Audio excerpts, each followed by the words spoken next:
My partner and I moved our family to Hamden in 2008. We chose Hamden because it was halfway between our jobs, it had a diverse population, and relatively good schools. We thought Hamden would be a good place to raise our children, so we bought a house and settled in.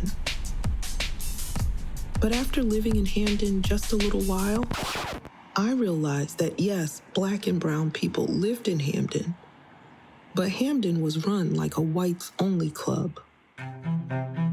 This is a story about regular people running for office and using the power of the ballot to build a beloved community.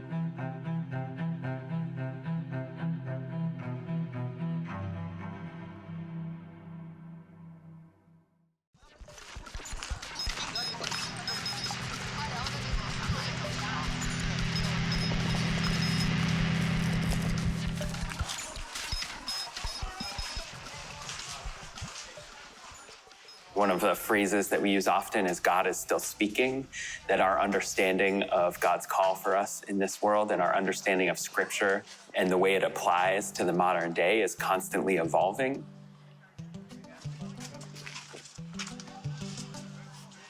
I have been doing sculpture for a long time, but I started Angels about maybe 2 years ago. And the reason why I did that is because of everyday angels, people that do special things for you. This is CM back at you with the afternoon pick-me-up, Hamden.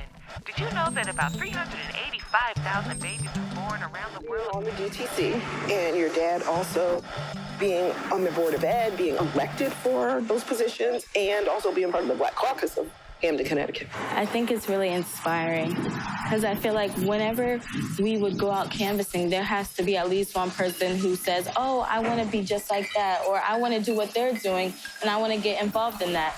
And I feel like that's really good that they could do that to people. So you feel proud? Yeah, I'm proud.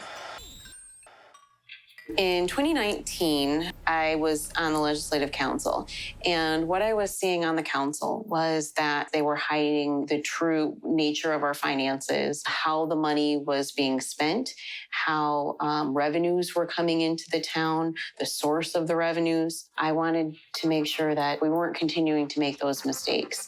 And so I ran for mayor. So let's hear from Lauren Garrett. She's a candidate for mayor in the town of Hamden.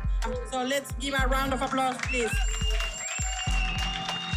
We lost, and it wasn't close. We turned right around after that loss, and in January of that year, we flooded the caucuses for the DTC. I was asked to come to the caucuses and participate in the Democratic Town Committee so there would be more Muslim representation. So I agreed, and I was on something called Slate Blue.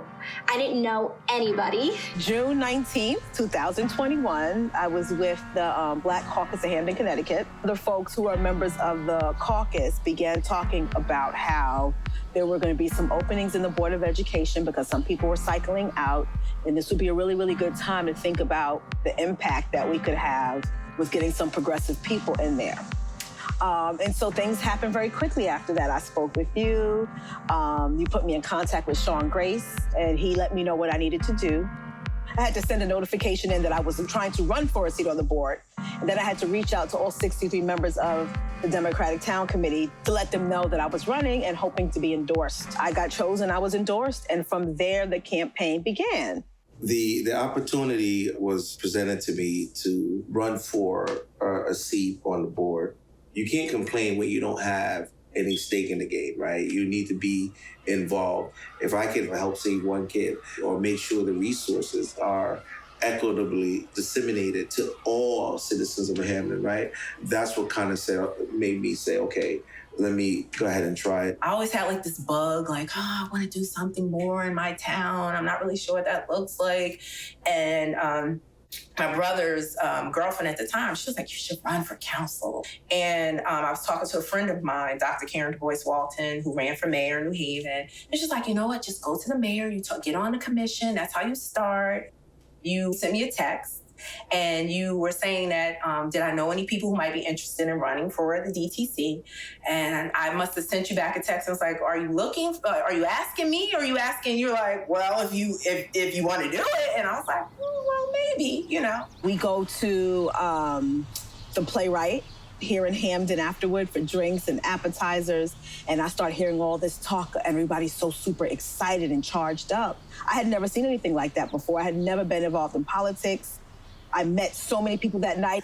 We went out, we canvassed, we knocked on doors, we had conversations. This was something entirely new for me, something I never thought I would do. You gain this courage, and then you feel this sense of pride. And I called one of my friends, and he was just like, Senna, this is not what you think it is. And I was like, what? What do you mean? He's like, this is a democratic civil war. And I was like, all right, got the nomination. I'm good. Go into my mailbox, open up a letter, and we've been primaried. And so I got together with the other folks from my district, and we printed out really cheap material because I missed one of the pictures. They cropped me in. Like, it was low budget campaign literature.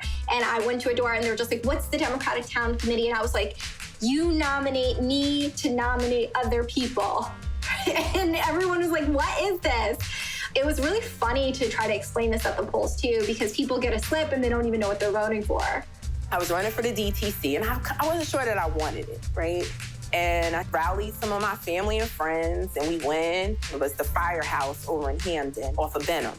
And so we enter, and all of a sudden people look like, what are all these people? You know, people of color, they're like, wait a minute, where are they coming from? Like, what's happening here? They're getting ready to close the door. We do the vote, and I made a mistake in haste, and I sent a couple people the wrong address. My friends were like, I'm outside, and we lost by 4 votes. And I was like, what? And in that moment, I was like, I want it. Like, it just invoked something in me. I think because I didn't know about this. Why didn't I know? Like, I've been here 20 years. Why didn't I know there was a DTC? By 12 p.m., I was freaking out. I was having a meltdown, and I called my dad, who's in New York, and I said, Dad, you need to get down here. He was just like, you ran for this. I didn't run for this. And I was like, Dad, you're supposed to support me. He was teasing. No, actually, I think that was his authentic reaction at first. He came with fruits and like other snackies and stood by the polls with me. And when the numbers came out and we realized that we won, my dad was thrilled. I saw him like texting his family in Pakistan.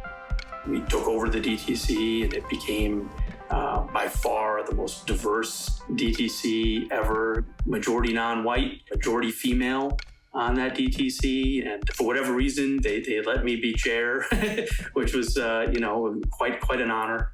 We turned right around and got geared up for another run for mayor for Lauren. Early in the summer, nominating conventions are held.